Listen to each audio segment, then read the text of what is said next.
Please నా question ఏంటండి first. Okay అడగండి. చంద్రరాజ్ గారు, డే 1 మీరు వచ్చి స్టేజ్ మీద కూర్చున్నప్పుడు యాటిట్యూడ్ వేరు, ఈ రోజు నాకు తెలిసి 50% కట్టింది ప్రస్తుతానికి. ఏది ఈ 1 year గడిచిన 1 year లో అంటే ఒక ఎక్స్పీరియన్స్ వచ్చిందేమో, ఒక జనాల్ని చూసుకుంటా ఇది మంచి ఇది చెడేనేమో అర్థమైందేమో అనుకున్నాను.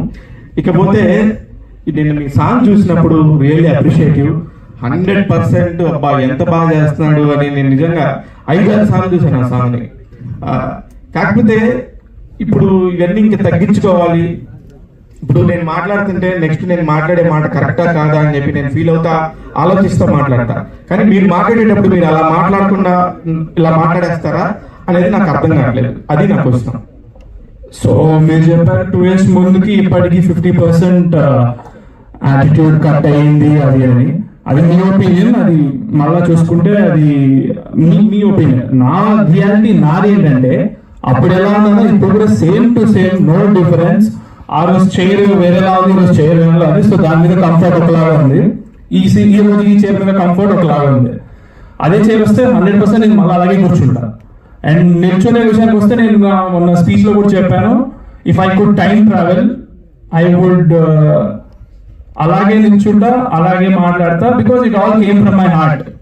ఎప్పుడు మాట్లాడుతుంది అండ్ మీరు అన్నట్టు 100% నేను ఆలోచిస్తా, విచ్ మేక్ సెన్స్.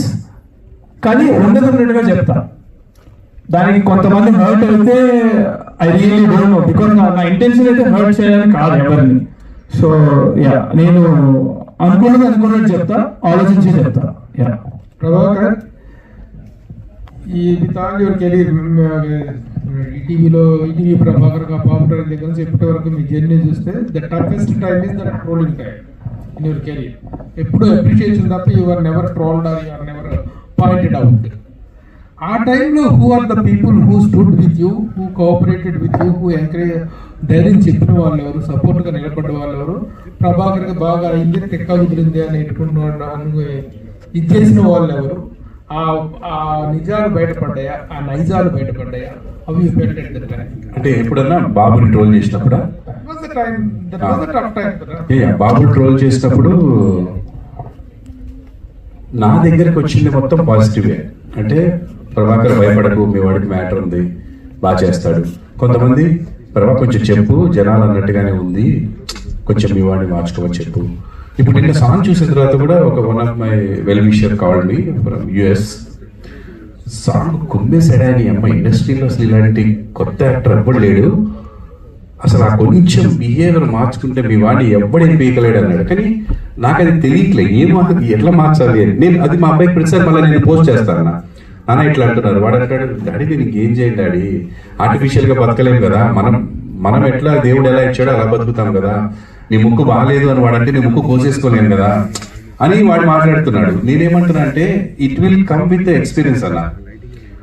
ఇలా ఎక్స్పీరియన్స్లు అవుతూ పోతేనే ఈ జనరేషన్, ఎస్పెషల్లీ మీ ఇంట్లో మా ఇంట్లో కానీ ఎవరి ఇంట్లో అయినా సరే ఎలా ఉందంటే జనరేషన్, అది అక్కడ పెట్టొద్దు అంటే ఇంకా 2 సార్లు పెడతారు. నానా నువ్వు పడతావు అంటే వెళ్ళిపోతారు. పడ్డ తర్వాత సారీ డాడీ పడతా అనుకోలేదు అంటారు.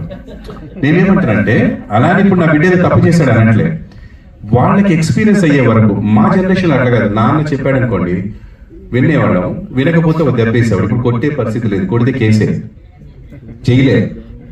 బిడ్డని కొట్టి జైలుకి వెళ్ళేంత దురదృష్టం ఇంకోటి ఉండదన్న. ఇప్పుడు పుట్టేదే వాళ్ళ, బతికేదే వాళ్ళ కోసం. సో మా నాన్న కర్ర ఎరిగేదాకా మమ్మల్ని కొట్టేవాడు, మనం నేర్చుకున్నాం, విన్నాం. ఇప్పుడు వినరన్నా, ఎక్స్పీరియన్స్ చేస్తారు. వాళ్ళు ఎక్స్పీరియన్స్ చేసిందే బిలీవ్ చేస్తారు. సో ఇది జనరేషన్ గ్యాప్. సో దయచేసి దాన్ని అర్థం చేసుకోండి. వాళ్ళ ఎక్స్పీరియన్స్ వాళ్ళ లైఫ్ని ముందుకు తీసుకెళ్తుంది.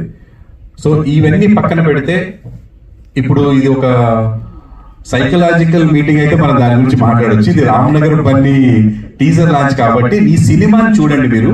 సినిమాలో మా వాడి టాలెంట్, వాడి ప్రెజెంటేషన్, వాడి హార్డ్ వర్క్ ఎలా ఉందో దయచేసి పాజిటివ్ సైడ్ చూడండి అని నేను మనస్ఫూర్తి కోరుకుంటున్నాను. మీకు నచ్చనివి ఏమైనా ఉంటే పక్కన పెట్టి